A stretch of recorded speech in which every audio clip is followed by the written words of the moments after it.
విద్యార్థులు mental health, physical health తో పాటు సరైన పౌష్టికాహారం తీసుకుంటూ వ్యక్తిగత పరిశుభ్రతను పాటించడం ద్వారా ఆరోగ్యకరమైన జీవనం సాగించవచ్చని సిడో అధ్యక్షురాలు doctor Alluri Vijayalakshmi, doctor A L Satyavathi, doctor తుషారాలు పేర్కొన్నారు.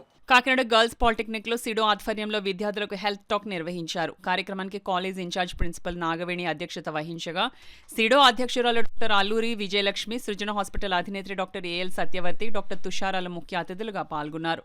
కార్యక్రమంలో భాగంగా డాక్టర్ తుషారా మెంటల్ హెల్త్ ను సరిచేసుకునేందుకు తీసుకోవాల్సిన జాగ్రత్తలు తెలియజేయగా, డాక్టర్ సత్యవతి ఫిజికల్ హెల్త్ కోసం చేయవలసిన ఎక్సర్సైజెస్, గేమ్స్ గురించి తెలియజేశారు. Doctor Alluri Vijayalakshmi personal hygiene గురించి తెలియజేశారు. ఈ కార్యక్రమంలో సిడో నాయకులు Padmajavani, doctor M V Bharatalakshmi, GPT lecturers, విద్యార్థులు పాల్గొన్నారు.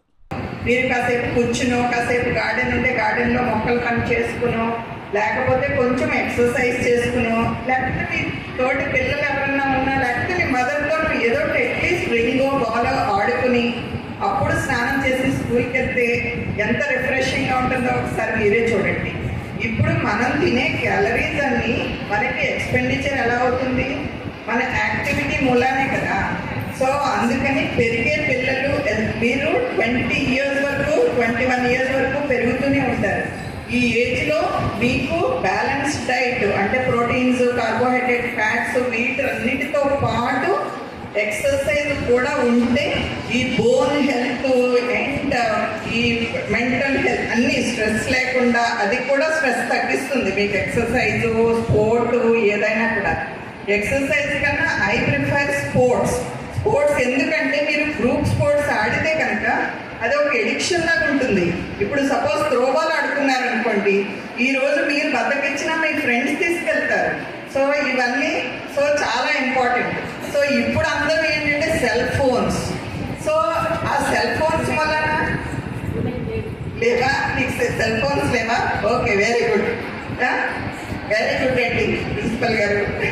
ఓకే, సెల్ ఫోన్స్, టీవీస్ యూజువల్గా ఇలాంటివన్నీ చేస్తారు. దీని బదులు చక్కగా ఆడుగా చూడండి. సో మీకు ఎంత ఎనర్జీ వస్తుందో మీకే తెలుస్తుంది, ఎంత యాక్టివిటీ పెరుగుతుందో. అండ్ ఫిజికల్గా, మెంటల్గా అన్నీ చాలా మీకు ఉపయోగపడుతుంది. స్ట్రెస్ని రాకుండా ఎలా చేయాలో అని చెప్పారు కదా. స్ట్రెస్ నుంచి విముక్తం ఎలా అవ్వాలో చెప్పింది ఆవిడ. అది ఒక పద్ధతి. రిటర్న్ మనంతటా మనం ఒక్కొక్కరికి అందరికీ ఒకే రూల్ ఉండదు, ఒకేలాగా కాదు. ఎవరికి ఏ విధంగా మైండ్ రిలాక్స్ అవుతుందో చూసుకోండి. నాలుగోది అత్యంత ముఖ్యమైనది పెద్దోడు గారు చెప్పారు, ఆధునికమైనటువంటి వ్యసనం.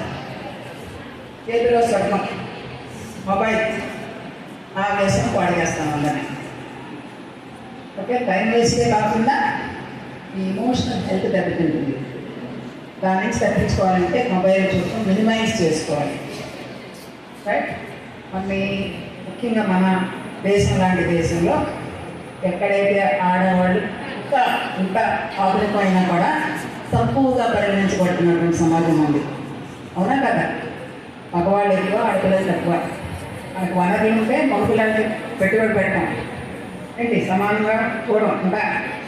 సో ఇలాంటి సమాజాల్లో ఆడపిల్లలకి ఎంపవర్ అవ్వడానికి, సాధికారులు అవ్వడానికి ఏంటి ఒకే ఒక మార్గం ఏంటి? చదువుకోవటం, సంపాదన పొందవటం. మీ తిండికి నీవు భర్త మీద, కొడుకు మీద ఆధారపడితే వాడు విలువిస్తారా? ఇవ్వరు కదా. సో మీరు చదువుకోవాలి, సంపాదన పొందాలి. ఆ సంపాదన మళ్ళీ తీసుకెళ్ళి భర్త చేతులను, తండ్రి చేతులను, కొడుకు చేతులను పెట్టండి.